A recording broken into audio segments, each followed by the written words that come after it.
tal? Buenos días. ¿Cómo están? Una mañana fresca, pero que nos encuentra en la calidez de la casa de Dios. Siempre es especial cuando estamos juntos, ¿no? El título de la reflexión en esta mañana es 180 grados. Y quiero comenzar leyendo juntos un texto que es muy conocido por nosotros, por la mayoría. Está en la primera carta del apóstol Juan, en el capítulo 1, versículo 9. Dice, si confesamos nuestros pecados, Él es fiel y justo para perdonar nuestros pecados y limpiarnos de toda maldad. Este es uno de los versículos clave que nosotros debemos incorporar en nuestra vida cristiana para nuestro andar, para desarrollar nuestra relación con Dios.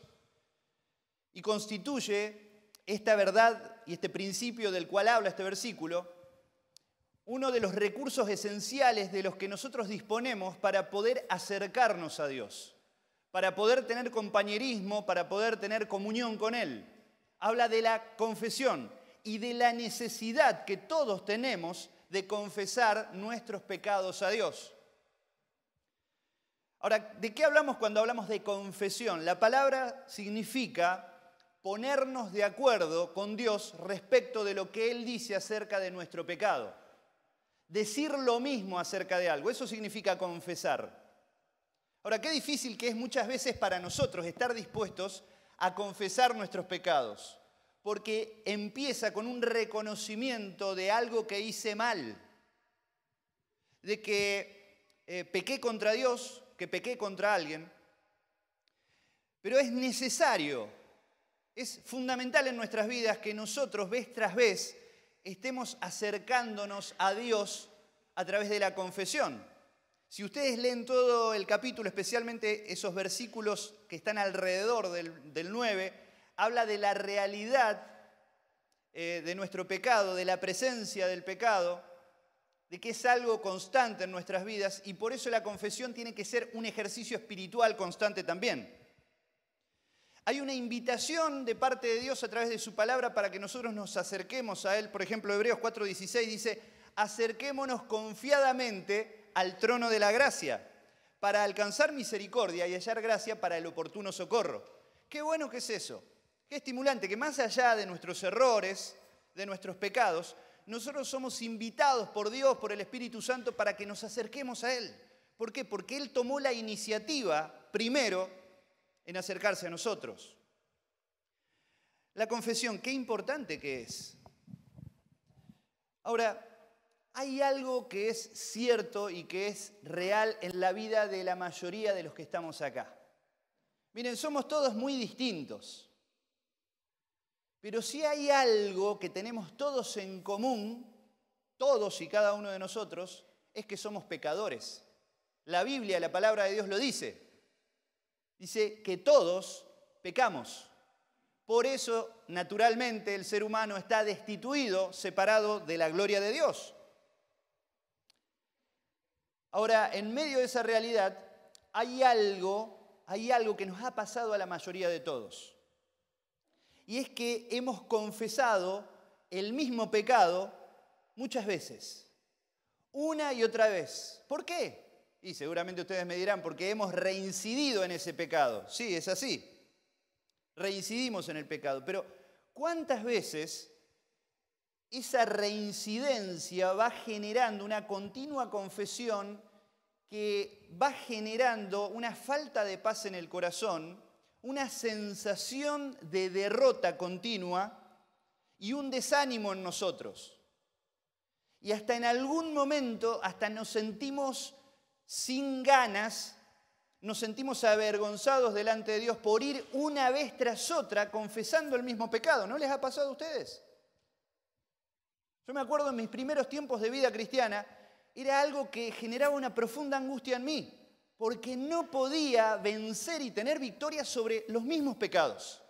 Y todos y cada uno de nosotros tenemos diferentes luchas, somos todos distintos. Entonces tenemos diferentes debilidades. El enemigo las conoce muy bien. y las estimula a través de la tentación.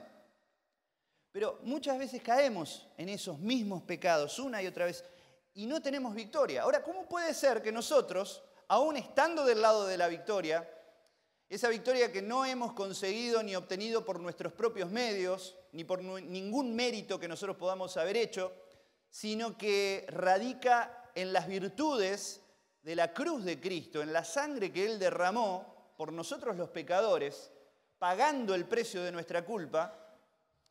¿Cómo es posible que nosotros, aún teniendo ese conocimiento de que nosotros estamos del lado de la victoria, del lado vencedor, cómo es posible que en la vida diaria, en la vida práctica, en nuestro andar diario, nosotros vivamos en derrota? Eso genera una profunda depresión, una profunda tristeza, un profundo desánimo muchas veces en nuestras vidas. Parece como que nos sentimos estancados. Nos damos cuenta que a partir del momento en que hemos conocido al Señor Jesucristo como el Salvador de nuestras vidas, hemos crecido hasta un cierto punto. Pero cuando empezamos a encontrarnos con estos conflictos, con este conflicto puntualmente, de la reincidencia en determinados pecados, es como que ahí es donde nos sentimos empantanados, donde nos damos cuenta como que no hemos podido progresar en nuestra vida, no hemos avanzado hacia la madurez espiritual. Nos hemos estancado. Parece que los pecados permanecen, esos mismos pecados permanecen, y aunque los confesemos, no pasa nada. No pasa nada en nuestras vidas. Y hay todo un ciclo de decadencia que nos lleva a estar angustiados, tristes, separados de Dios. ¿Por qué no tengo victoria? ¿Por qué no tengo victoria? En primer lugar, algunos no tienen victoria porque tienen que entender que necesitan a Cristo en sus vidas. Si Cristo no está presente en sus vidas, si esta persona no ha abierto el corazón, su vida a Jesucristo, evidentemente nunca va a poder tener victoria sobre el pecado. Pero aún muchos que son creyentes en Cristo, que conocen al Señor hace tiempo, no pueden disfrutar de la paz y del gozo en su vida diaria, en su vida de relación con Cristo. Aún fíjense, la Biblia registra, por ejemplo, cuando nosotros vemos acerca de la vida del apóstol Pablo, él no se presenta a sí mismo como un superhombre siendo verdaderamente un apóstol de Jesucristo, sino que él, a través de sus escritos, por ejemplo, en la carta a los Romanos en el capítulo 7, él habla de la lucha, de las luchas que había en su corazón y que ponen de manifiesto precisamente su naturaleza humana, como la tenemos todos nosotros. Y él dice, capítulo 7 de Romanos, versículo 15, realmente no me entiendo a mí mismo, porque quiero hacer lo que es correcto, pero no lo hago. En cambio, hago lo que no quiero, lo que odio. Me gustó esta traducción de la Biblia, la Nueva Traducción Viviente. Más adelante, en medio de la expresión él abre el corazón y ejemplifica a través de su propia vida las luchas que tenemos y los conflictos interiores que muchas veces tenemos. Y él dice, miserable de mí, ¿quién me librará de este cuerpo de muerte? Es una expresión para decir, bueno, ¿hasta cuándo voy a tener que lidiar con las mismas cosas en esta vida? ¿Acaso la vida eterna no comienza a partir del momento en que nosotros conocemos a Cristo? Tal vez algunos de nosotros llegamos a pensar, no, lo mejor está por venir, después que traspasemos el umbral de la muerte y recién ahí nos encontremos con Cristo. Es como que ahí van a desaparecer todas las cosas que generan un padecimiento en nuestras vidas y la presencia del pecado, que nos hace tanto daño. Hermanos, no tenemos por qué vivir así. Y esa es la buena noticia que tengo en esta mañana. ¿Cuál es la clave para vencer la reincidencia en el pecado? Y yo quiero que hablemos de algo. Vamos a tener una lectura breve en el Evangelio según San Lucas, capítulo 24. El Señor, después de su ascensión, les va a hablar, les va a hacer un encargo a sus discípulos. Pero les va a hablar de una verdad que es medular, que es central en la transmisión del mensaje que ellos debían compartir. Él les viene diciendo, era necesario que se cumpliera todo lo que está escrito acerca de mí. en las profecías del Antiguo Testamento, en los Salmos, en la ley de Moisés. Dice, entonces les abrió el entendimiento para que puedan comprender las Escrituras. Y ahora fíjense lo que les dice. Versículo 46 del capítulo 24 del Evangelio de Lucas. Así está escrito, y así era necesario que el Cristo, hablando acerca de sí mismo, padeciera y resucitara de los muertos al tercer día. Y fíjense, acá está lo central de lo que queremos hablar en esta mañana. Y que en su nombre se predicara el arrepentimiento y el perdón de pecados en todas las naciones, comenzando por Jerusalén. De esto ustedes son testigos. Dice, yo voy a enviar la promesa de mi Padre, ustedes quédense en la ciudad de Jerusalén hasta que de lo alto sean investidos de poder. ¿De qué está hablando ahí? Del advenimiento del Espíritu Santo, algo que ocurre en Pentecostés, no muchos días después. Hechos capítulo 2 narra, relata la venida del Espíritu Santo sobre su iglesia, sobre los suyos, y ahí se constituye la iglesia de Jesucristo. Pero fíjense, ahí, en el versículo número 47, habla de algo que es una verdad esencial, es una parte vital del mensaje que ellos debían comunicar como testigos de Jesucristo. Dice, ¿qué es lo que debían predicar? El arrepentimiento y el perdón de pecados. Arrepentimiento y perdón de pecados. Gloria a Dios porque hay perdón de pecados. Gracias a Dios. Esto es posible por lo que Jesucristo hizo en la cruz, ya lo dijimos recién. Ahora, ¿cuándo nosotros somos perdonados? Cuando confesamos nuestros pecados. Hoy leímos en la primera carta del apóstol Juan, capítulo 1, verso 9, esa verdad. Si confesamos nuestros pecados, Él nos perdona de todos nuestros pecados. Pero acá habla de otra verdad y de algo que es necesario, y que a partir del momento en el que una persona es confrontada con el mensaje del Evangelio, tiene que entender esto. Y esto es algo, parece tan simple y de lo cual conocemos y sabemos muchísimo nosotros, pero tal vez no lo hemos contemplado desde una perspectiva espiritual. Tal vez no se han abierto los ojos espirituales de muchos de nosotros para tener una contemplación profunda y real de esta verdad que es esencial, tanto para aquellos que necesitan conocer a Jesucristo como el Salvador de sus vidas, como para aquellos que lo conocemos hace tiempo, para todo ser humano. Es el arrepentimiento. El arrepentimiento. El arrepentimiento es una parte vital del mensaje de estas buenas noticias, eso quiere decir evangelio, buenas noticias. ¿En qué consiste esas buenas noticias? En que Dios tomó la iniciativa de acercarse al hombre, al ser humano, y de pagar el precio de su culpa para liberarlo eternamente, darle vida plena, vida nueva.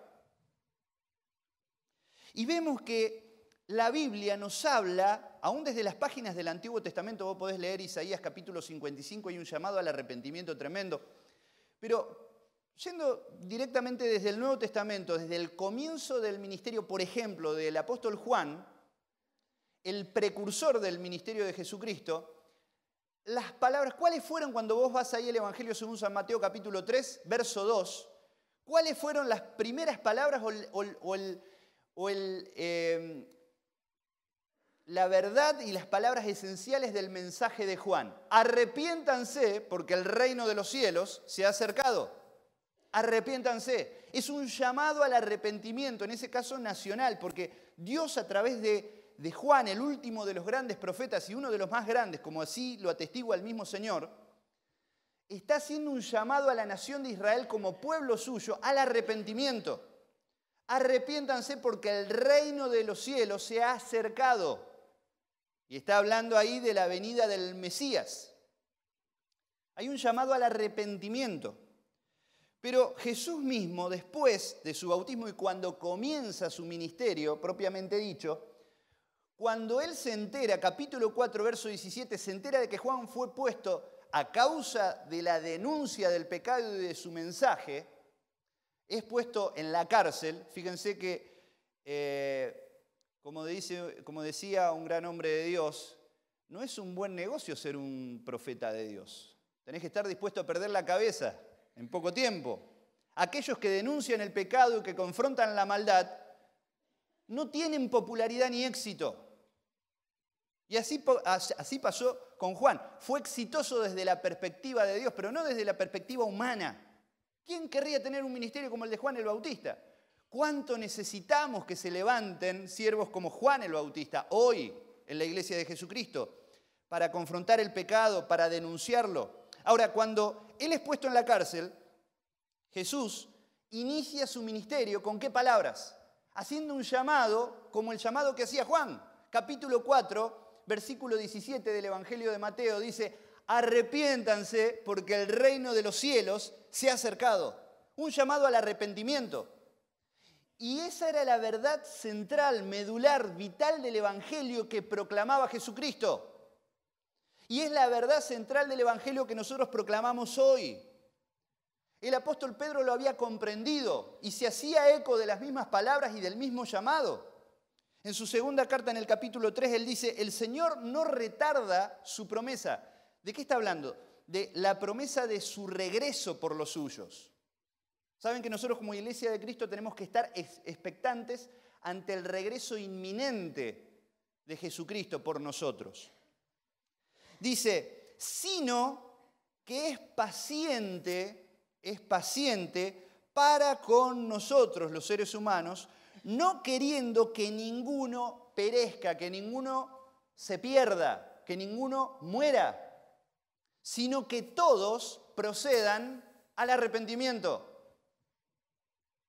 El otro día, en nuestro curso de estudio bíblico que tenemos en el SECAM, el martes estábamos hablando precisamente del regreso de Cristo por su iglesia y curiosamente veíamos o nos llamaba la atención el hecho de que los primeros creyentes, nuestros hermanos de la iglesia primitiva, estaban expectantes de que Cristo vuelva en cualquier momento. Pablo mismo, cuando él escribe, él dice, Primera Tesalonicenses capítulo 4, él habla acerca del regreso de Jesucristo por su iglesia, de un acontecimiento que va a generar una conmoción en el mundo entero y que es el arrebatamiento, el rapto de la iglesia. Y él mismo decía, bueno, luego nosotros los que hayamos quedado, y él se incluye a sí mismo, porque ellos tenían la expectativa de que Jesucristo iba a volver en cualquier momento. En cualquier momento. Ahora, ¿por qué han pasado casi 2000 años? Y Jesucristo no ha regresado por nosotros. ¿Se habrá olvidado? Una vez me acuerdo, yo les conté, una vez que un tío mío me iba a llevar de viaje, me prometió, vivía en Misiones, y me dice, bueno, vamos, y me invitó, yo era chiquito. ¿Te imaginas? Cuando vos sos chico y te invitan a un viaje, genera un entusiasmo, toda una revolución. Y preparé mi bolso, todo estaba ahí, llegó la hora, esperaba, y mi tío se fue, se olvidó y no me llevó. Y se fue a Misiones. Me enteré cuando él se enteró, se acordó, se dio cuenta de que se había olvidado cuando ya estaba en Misiones. ¿Se imaginan cómo quedé yo? Destruido. Ahora, hermanos, el Señor prometió, si no me crees, ahí lee Juan capítulo 14 y un montón de textos más que nos hablan de su promesa por su regreso por nosotros, que Él volverá a buscarnos. Ahora, qué triste sería que el Señor se haya olvidado de nosotros. Ahora, el Señor no se olvidó de nosotros. El Señor extendió su longanimidad, su paciencia y su misericordia. ¿Por qué? Porque no quiere que más personas de este mundo se pierdan sin conocerlo. Eso habla de su misericordia, es una expresión de su amor por la humanidad. Dice, no quiere que nadie perezca, que nadie muera, sino que todos se arrepientan. El arrepentimiento es algo tan esencial. Ahora, ¿qué significa? Y yo traté de delinear una definición que ustedes van a ver en pantalla.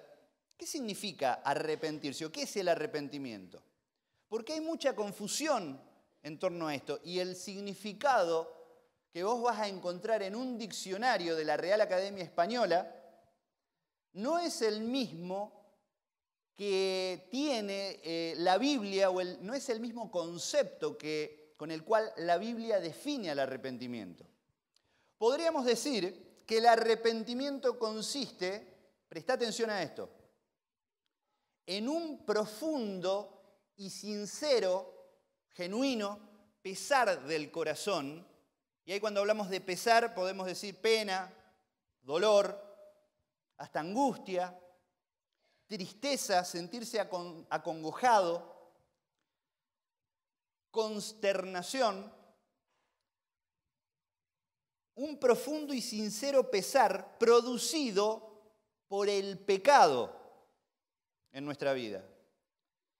Seguido o acompañado, voy diciendo despacito porque tal vez alguno quiere tomar nota, esto es importante.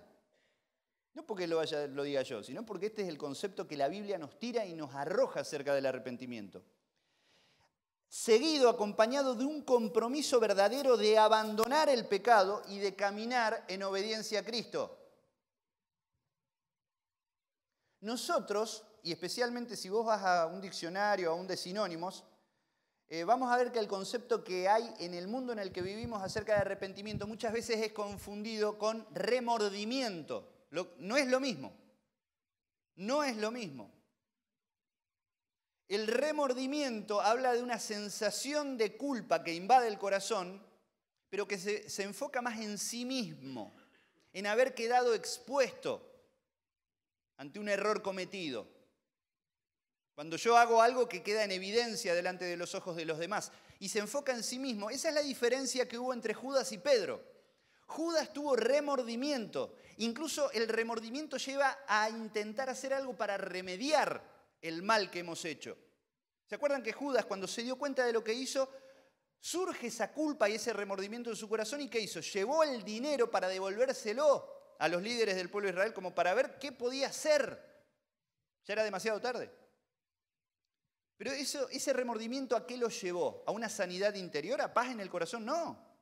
Lo llevó a suicidarse. Lo trastornó interiormente.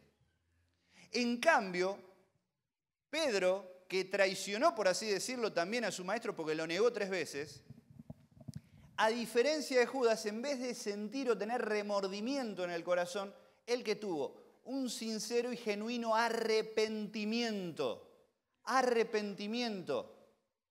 Hubo culpa, pero hubo una tristeza y un profundo dolor, no por haber quedado en evidencia, no por la vergüenza que genera el pecado, porque el pecado debe generar vergüenza. Lamentablemente vivimos en un mundo que no se avergüenza por el pecado. Él se sintió triste en el corazón y le dolió, dice que lloró amargamente después de la negación. ¿Por qué? Porque él le falló a su Señor. Eso es lo que le dolió a él en el corazón. Y eso tiene que ver con el arrepentimiento. No es solamente sentirse mal, sino sentirse afligido delante de Dios por lo malo que hice, entendiendo que el pecado que yo he cometido, primeramente, es contra Dios. El pecado primero siempre es contra Dios, aunque yo lo haya ofendido a Él, aunque le haya fallado a otra persona, haya, no sé, mentido, aunque lo haya hecho en relación a otra persona, pero el pecado siempre primero es contra Dios, contra el prójimo y contra mí mismo. Pero inunda mi corazón un profundo pesar, pena, tristeza, dolor, porque me di cuenta que hice algo que ofendió a mi Señor, que desagradó a mi Señor. Ese es el contenido del verdadero arrepentimiento. Cuando yo hago un compromiso sincero, genuino, verdadero, delante de Dios de dejar ese pecado. Me duele en el corazón, me lleva a confesarlo, pero también a asumir un compromiso de darle la espalda, de dejar, abandonar ese pecado, alejarme de él para ser obediente o seguir mi vida cristiana en obediencia a Dios. Tomar una decisión definitiva de alejarme de ese pecado. Una decisión firme en el corazón. Ahora vos me vas a decir, ¿sabés, Gustavo, cuántas veces intenté dejar este pecado y no pude? ¿Cuántas veces me propuse firmemente en mi corazón? ¿Sabés cuántas veces? Y es cierto, yo también. Muchas veces. Hasta que descubrí que el principal recurso es Dios mismo a través del poder que Él nos da para poder sobreponernos y vencer al pecado. Pero la decisión y el compromiso firme debe existir y ocurrir en mi corazón. La actitud es lo que Dios va a ver y Él me va a socorrer, porque yo no voy a poder, voy a fracasar. Yo me acuerdo cuando tendría 13 años, empecé la escuela secundaria y yo hacía mi devocional todas las mañanas y yo hacía una oración todos los días, equivocadísima la oración que hacía. Pero yo decía, Señor, hoy me propongo no pecar.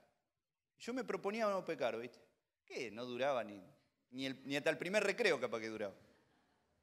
Pecaba enseguida. Claro, porque y después llegaba la noche y me sentía tan frustrado, tan mal, porque es como que a la noche vos recapitulás todos los acontecimientos del día, ¿no? Y ahí, en ese momento de meditación interna que tenés y antes de orar, es como que vos vas haciendo un raconto de todas las situaciones y de todas las cosas. Y yo en ese momento me sentía tan mal, tan culpable, porque yo pensaba que podía vencer al pecado y sobreponerme al pecado por mí mismo. ¡Imposible! Lo que aprendí, años más tarde, me costó mucho, pero lo que aprendí es que uno no puede vencer al pecado con sus propias fuerzas, que necesitamos todos los recursos espirituales y el poder espiritual que nos da el Espíritu Santo para poder vencer sobre esos pecados. Pero en definitiva, arrepentirnos, ¿qué es? Darnos cuenta que vamos en la dirección equivocada al pecar en nuestra vida, vamos en una dirección equivocada, tomando decisiones equivocadas, recapacitamos y damos un giro de 180 grados para dirigirnos hacia Dios, para cumplir su voluntad, para agradarle a Él y para que Él cumpla su propósito en nosotros también. 180 grados. Yo tenía un amigo que siempre confundía 360 grados. Bueno, pero si yo daría un giro de 360 grados, estaría en el mismo punto de partida, ¿no? Bueno, 180 grados, no sé si aquellos memoriosos que se acuerdan de geometría de la primaria, bueno, es el lado opuesto. Entonces, el concepto bíblico del arrepentimiento podemos decir que tiene que ver con el hecho de dar la espalda al pecado que afecta mi vida y dirigirme hacia Dios. La palabra bíblica para arrepentimiento es cambio de mente, cambio de mentalidad, cambio de mentalidad. Eso es necesario. Podríamos decir que el arrepentimiento es igual a un cambio de rumbo en nuestras vidas. Nos dirigíamos, íbamos en una dirección, pero nos hemos dado cuenta por el auxilio del Espíritu Santo, gracias a Dios por el Espíritu Santo que nos convence, uno de sus ministerios esenciales, que es convencernos de pecado, hacernos dar cuenta de las cosas que están mal en nuestra vida. Entonces nos llama la atención, nos damos cuenta que vamos en una dirección errónea, equivocada, y cambio el rumbo de mi vida. Precisamente hay un texto que habla muy claramente de este concepto. No nombra la palabra arrepentimiento en ningún momento, pero está hablando del arrepentimiento. Proverbios capítulo 28, versículo 13. Es un pasaje que muchos conocemos. ¿Qué dice? El que encubre su pecado no prosperará, pero el que lo confiesa y se aparta, no es solamente confesar, es apartarse de la práctica de ese pecado. El que lo confiesa y se aparta alcanzará o hallará misericordia. ¡Qué bárbaro! Este es un versículo que hay que tenerlo bien marcado en la Biblia. Hay que recordarlo, hay que atesorarlo. Todos queremos disfrutar de la misericordia de Dios. Para eso es necesario no solamente confesar nuestros pecados, sino apartarnos, tomar la actitud, la iniciativa de dejar de practicar ese pecado. ¿Puedo hacerlo por mis propios medios? No. Pero si yo busco el auxilio de Dios y del Espíritu Santo en mi vida, evidentemente Él me va a dar la ayuda que yo necesito para tener victoria cada día sobre esos pecados, que son reincidentes muchas veces en nuestras vidas. Y quiero terminar con algo que es muy importante. El arrepentimiento consiste, en primer lugar, en un cambio en la manera de pensar. El arrepentimiento consiste en un cambio en mi manera de pensar respecto de cómo veo las decisiones que tomo en mi vida, de cómo veo lo que está bien, qué está mal, los conceptos que yo tengo en mi mente. Por eso lo esencial, precisamente cambiando o hablando de ese cambio de mente que tiene que haber, consiste en un cambio en la manera de pensar. Hay un ejemplo que es muy gráfico y que todos conocemos, y es el del hijo pródigo. ¿Se acuerdan? Ese muchacho que anticipadamente, desfachatadamente ahí le pide la parte de la herencia a su papá antes que éste muera. Es una falta de respeto total, y más en la cultura oriental. Y él toma la parte del dinero que le correspondía o lo que le correspondería de herencia y se va muy lejos. Él adopta una actitud de rebeldía contra su padre y él se va muy lejos a un lugar donde él despilfarró todo el dinero que durante tantos años y con muchos sacrificios su papá había podido acumular en base al sacrificio, al trabajo y al esfuerzo. Pero este muchacho quería vivir y disfrutar de todos los placeres y dice la Escritura que no se privó de nada. En la gran ciudad él disfrutaba de los excesos, de la vida nocturna, hasta que, claro, ese tipo de vida disipada, y bueno, tarde o temprano, se le fue terminando la plata y para colmo de males vino un tarifazo. Y lo agarró mal parado. No sé si algún corralito en el banco también, no sé, no sabemos, pero quedó sin absolutamente nada, ni una moneda. Al punto, fíjense cómo cayó en desgracia. Claro, ahí desaparecieron todos esos amigos, ¿viste? Cuando la cosa va bien aparecen todos los amigos, todos son amigos. La persona es muy popular siempre, especialmente cuando tienen dinero. Pero cuando no tenía nada, quedó solo, en la más extrema pobreza. Entonces dice que consiguió, lo único que consiguió era para trabajar era cuidando cerdos, que era algo totalmente repugnante y repulsivo para los hebreos, para los judíos. Y dice que aún, pero no le pagaban. O sea, la idea era que pueda comer lo que comían los cerdos. ¿Qué comen los cerdos? Basura. Y más en tiempo de crisis, ¿se imaginan lo que le habrán dado de comer a los cerdos? Y ni aún así podía satisfacer el hambre que tenía. Y dice la palabra, Lucas capítulo 15, dice, cuando finalmente entró en razón, él dijo, en mi casa, y se acordó de su casa, en mi casa aún los empleados que laburan por todo el día, o sea, el jornalero, tienen comida de sobra y yo acá me estoy muriendo de hambre. Dice, voy a volver a la casa de mi padre y le voy a decir, Padre, he pecado contra el cielo y contra ti, no soy digno de ser llamado tu hijo, hazme como uno de tus jornaleros. Pero ese pensamiento correcto, ¿cuándo empieza? Cuando hubo un quiebre, una situación extrema que a él lo lleva a recapacitar. Dice acá, finalmente entró en razón. Eso dice la versión Reina Valera contemporánea. La Reina Valera 1960 dice, volviendo en sí. Es como que estaba obnubilado, enceguecido por el engaño y la atracción de todo lo que quería disfrutar y los placeres y todas esas cosas. Volviendo en sí. La Nueva Traducción Viviente dice, finalmente recapacitó. Y amigos, eso tiene que ver con el arrepentimiento. Es esencial, es necesario. Necesitamos cambiar nuestro modo de pensar, recapacitar, volver en sí respecto de que lo que estamos haciendo muchas veces es malo.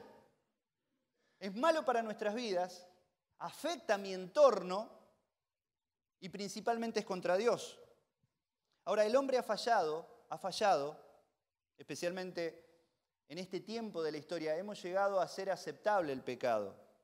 Somos complacientes con el pecado. Hemos asimilado el pecado como parte integral de nuestras vidas. O sea, hoy ya nadie habla de alguien que sea mentiroso, sino de que cada uno tiene su propia verdad. No sé si lo escucharon eso. Bueno, él tiene su verdad, yo tengo mi verdad. Cuando la verdad, según Dios, es absoluta. O sea, nadie más comete adulterio. Ellos tienen una aventura. Yo no soy adúltero, no, tengo una aventura. No hay más fornicación, qué palabra fuerte, ¿no? No hay más fornicación. Es sexo antes del matrimonio. Es así. ¿Quién habla de fornicación? Nadie. No hay maldad, sino debilidad. Somos tan autocomplacientes, ahí tenemos lástima de nosotros mismos, autoconmiseración, pobres, somos tan débiles. No lo juzguemos así. No es malo, es débil. No hay iniquidad, sino fragilidad. Y así podríamos seguir la lista, ¿no? Hemos fallado al hacer al pecado aceptable. Ahora, amigos, el pecado es siempre hacer lo malo. Por eso es importante también que nosotros cambiemos nuestra forma de pensar respecto de conceptos que tenemos, porque todos hemos sido criados, formados en contextos diferentes, con culturas distintas, muchos de nosotros, y tal vez por lo que antes para mí estaba mal, para vos estaba bien, o al revés. Pero acá no es tan importante lo que yo piense, sino lo que Dios dice acerca de eso. O sea, el pecado es hacer lo malo, pero también, fíjate, es rechazar la autoridad de Dios en mi vida, rebelarme contra Dios, desafiar a Dios, hacer prevalecer mis propias ideas antes que lo que Dios quiere para mi vida. Pecado también es la autonomía, es independizarme de Dios. O sea, yo soy dueño de mi vida, yo hago lo que quiero. Yo tomo mis propias decisiones en mi vida. No necesito que Dios me diga lo que tengo que hacer. Aún la indiferencia a Dios también es pecado. Y podríamos seguir la lista. Primero, el arrepentimiento consiste en un cambio de mentalidad respecto de las cosas y de lo que yo estoy haciendo. Necesito recapacitar. Segundo, voy rápido. El arrepentimiento consiste en un cambio en la manera de sentir. No solamente un cambio en la manera de pensar, sino un cambio en la manera de sentir. ¿Cómo me siento respecto de lo que hago? Y ahí podríamos ver en Lucas capítulo 18 el caso de un cobrador de impuestos que va a orar al templo y habla de dos personas, de un religioso y el recaudador de impuestos. Y el religioso oraba y decía, gracias Señor por todo lo que yo hago. Y es como que estaba ahí autoexaltándose y jactándose delante de la presencia de Dios. Y gracias Señor que no soy como este pecador hipócrita que está acá. Oh, terrible era el tipo, religioso, ¿no?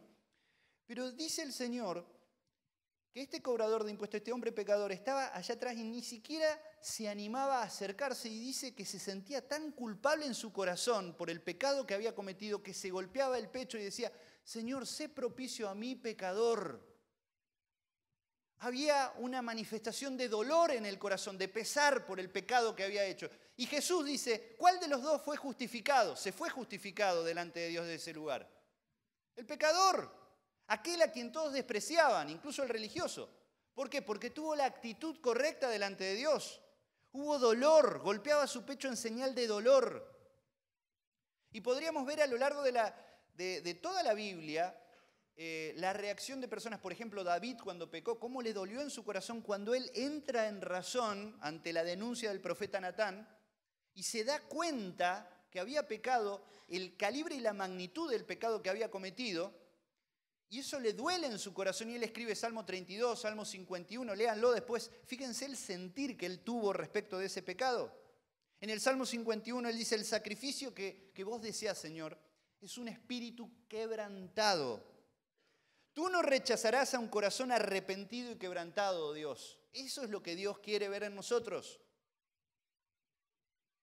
Y la historia misma nos cuenta de casos de personas como Agustín de Hipona, un hombre que sufrió y vivió un conflicto en el corazón y en un momento de su vida, aún siendo muy joven y después de haber vivido todos los excesos de su tiempo, un tipo atrapado por las pasiones y él sufre una profunda crisis y hay un profundo pesar en su corazón y así es que conoce a Cristo él. Eso es lo que pasó con Martín Lutero también. O aún con Charles Spurgeon, que fue uno de los más reconocidos predicadores del siglo XIX. A la edad de 15 años él relata, él cuenta, cómo durante días y semanas él no podía dormir, no hallaba descanso por el dolor y la angustia que él sentía en su corazón, hasta que él tuvo ese encuentro con Dios. Y a partir de ahí todo eso cambió. Hay una tristeza que Dios produce en nuestros corazones que es necesaria. Dice la segunda carta de Pablo a los Corintios, capítulo 7, que la tristeza que proviene de Dios produce arrepentimiento para salvación y también para la santificación diaria en nuestra vida cristiana. No solamente el arrepentimiento consiste en un cambio en nuestra manera de pensar, un cambio en nuestra manera de sentir. ¿Cómo nos sentimos respecto de lo malo que hemos hecho? ¿Cómo nos sentimos? Ahora hay una realidad, tal vez hemos pecado tanto, hemos hecho tantas veces el mismo mal que nuestro corazón se endurece. Dice que la Biblia misma que nuestros sentidos y nuestro corazón es como que está cauterizado, quemado, al punto como que se ha encallecido. Entonces no me siento mal. He hecho tantas veces lo mismo, he cometido tantas veces el mismo pecado, que ya no me siento mal respecto de ese pecado. Pero tengo que empezar reconociendo que necesito rechazar ese pecado en mi vida.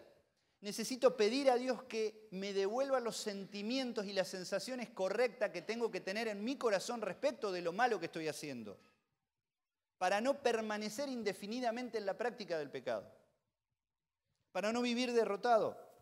El arrepentimiento consiste en un cambio en la manera de pensar, en un cambio en la manera de sentir y tercero, en un cambio en la manera de vivir. Y ahí tenemos el ejemplo de Zaqueo, otro cobrador de impuestos, un tipo corrupto, pero que había una búsqueda intensa en su corazón. Y se enteró, él vivía en Jericó, se enteró que el Señor iba a pasar por ahí.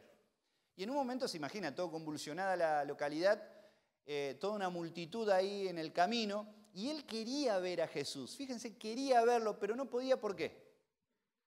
Era muy peticito. Entonces se le ocurre una idea. El tipo ahí se le perdió, se le fue la dignidad, todo, ya no le importaba. Él quería verlo a Jesús. Entonces se sube a un árbol. Se sube a un árbol porque sabía que iba a pasar por ahí el Señor. Y en el momento que el Señor está pasando, Jesús alza la vista hacia ese árbol y dice, Zaqueo, baja de ahí. Voy a ir a comer a tu casa. Y todos se imaginan. Se habrán sorprendido tremendamente y muchos dicen que estaban como con una actitud de desaprobación. Dice, ¿cómo va a ir? ¿Acaso no lo conoce? No sabe quién es él. Si no, no iría seguramente a la casa de Zaqueo. Un tipo corrupto, un pecador. Ahora este Zaqueo, después de tener este encuentro con Jesús en su vida, él se arrepiente y él lo demuestra. ¿De qué forma? Él dice, Señor, después que ya están en su casa, comiendo, charlando, su corazón había sido tocado por el mensaje de Jesús. Y él dice, Señor, si en algo defraudé, estafé a alguien, yo voy a restituirlo, voy a devolver, pero cuadruplicado, incluso mucho más de lo que la ley exigía en aquel tiempo. Voy a restituir. Esa es una palabra y una acción que nosotros hemos olvidado al día de hoy. No restituimos. No restituimos. Qué importante que sería, ¿no? Que solamente nuestro arrepentimiento no sea de palabras, sino con la demostración de hechos que acrediten un verdadero arrepentimiento de nuestra parte. Este Zaqueo dice que él estaba dispuesto, Señor, daré la mitad de mi riqueza a los pobres y aún voy a devolver 4 veces más a aquellos que estafé con los impuestos. Y el Señor, ¿qué dijo? La salvación ha llegado a esta casa. Porque este hombre ha demostrado ser un verdadero hijo de Abraham. En pocas palabras, ser un verdadero creyente. La salvación ha llegado a esta casa. De eso hablan ese tipo de acciones. Como decía Juan el Bautista, hagan frutos dignos de arrepentimiento. El verdadero arrepentimiento se demuestra a través de una vida cambiada, transformada, de un cambio de conducta. Ya no puedo vivir haciendo las mismas cosas. Ahora vivo de otra forma. Me conduzco y lo evidencio delante de los demás. El arrepentimiento es esencial en nuestras vidas. Es esencial, es necesario. El arrepentimiento tiene que ver con un cambio en nuestra manera de pensar, con un cambio en nuestra manera de sentir, con un cambio en nuestra manera de vivir. El arrepentimiento es integral. Es tan necesario en nuestras vidas. Es tan necesario en nuestras vidas. Es la clave para poder tener la victoria sobre los pecados en los que hemos reincidido más de una vez. El arrepentimiento es esencial para la salvación. El Señor dijo, no he venido a llamar justos, sino a pecadores al arrepentimiento. Es que las personas, para conocer a Cristo, en algún punto tienen que reconocer que sus pecados lo dañan a Él, lo condenan a él y tiene que sentirse mal respecto a eso. Tiene que haber un cambio de actitud respecto de ese pecado. Pero el arrepentimiento también es esencial para la santificación de nuestras vidas. ¿De qué hablamos? Del progreso espiritual, de la madurez espiritual, de poder estar a disposición de los propósitos que Dios quiere cumplir y de los objetivos que Él tiene para nuestras vidas. El arrepentimiento es tan necesario para nosotros, es esencial. Yo quiero invitarte a que en este momento puedas tener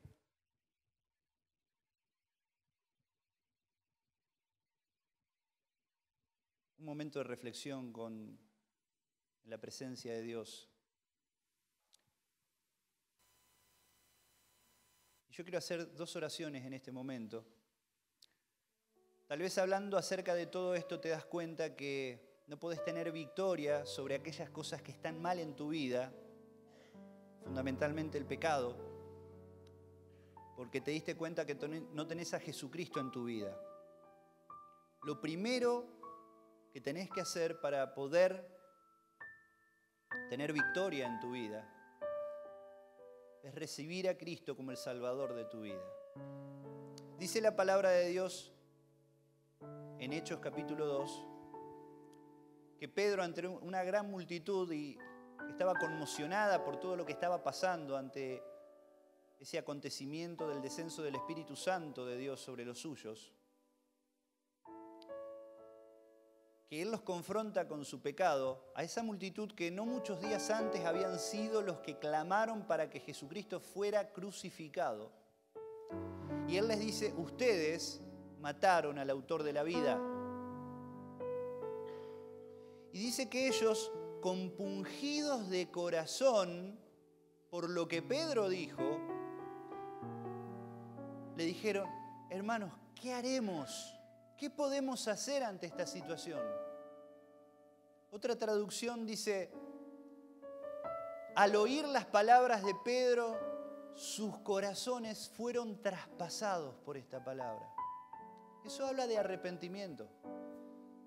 Sentir un profundo pesar, el corazón traspasado, porque me di cuenta que hay algo que está mal en mi vida y no puedo ser insensible ante eso. No puedo convivir con esa realidad.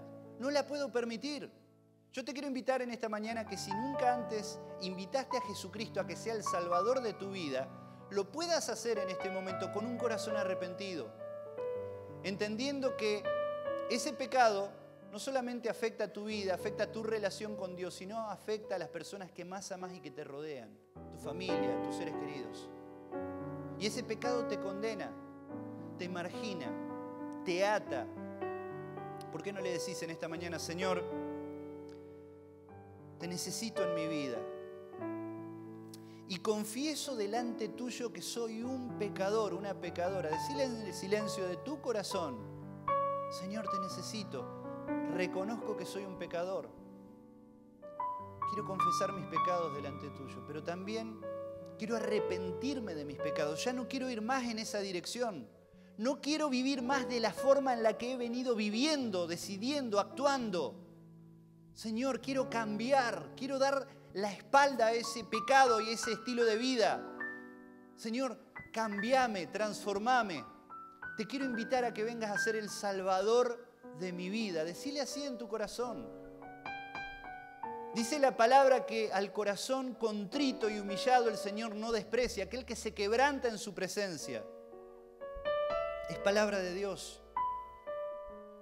Decile: Señor, te necesito en mi vida. Y si vos tal vez hace tiempo que ya conoces al Señor, pero te das cuenta de que hay pecados en los que reincidís y te das cuenta que no podés tener victoria, este es el momento para poder presentarte delante de tu Señor y decirle: Señor, no quiero vivir más en derrota. Quiero vivir en victoria espiritual. Quiero prevalecer, quiero vencer sobre estos pecados. No quiero vivir de la misma forma. Me arrepiento de mis pecados, Señor. Señor, que tu palabra sea eficaz en nuestras vidas. que podamos tener un corazón sensible, un corazón que se enternece ante tu palabra. Señor, ayúdanos a cambiar nuestra manera de pensar, nuestra manera de sentir en el corazón y nuestra manera de vivir. Queremos vivir vidas distintas, vidas que te glorifiquen y que te honren, Señor. Te necesitamos tanto. Pero queremos decirte que te amamos y que queremos vivir en obediencia a vos. Hoy venimos ante ti, Señor, con un corazón quebrantado.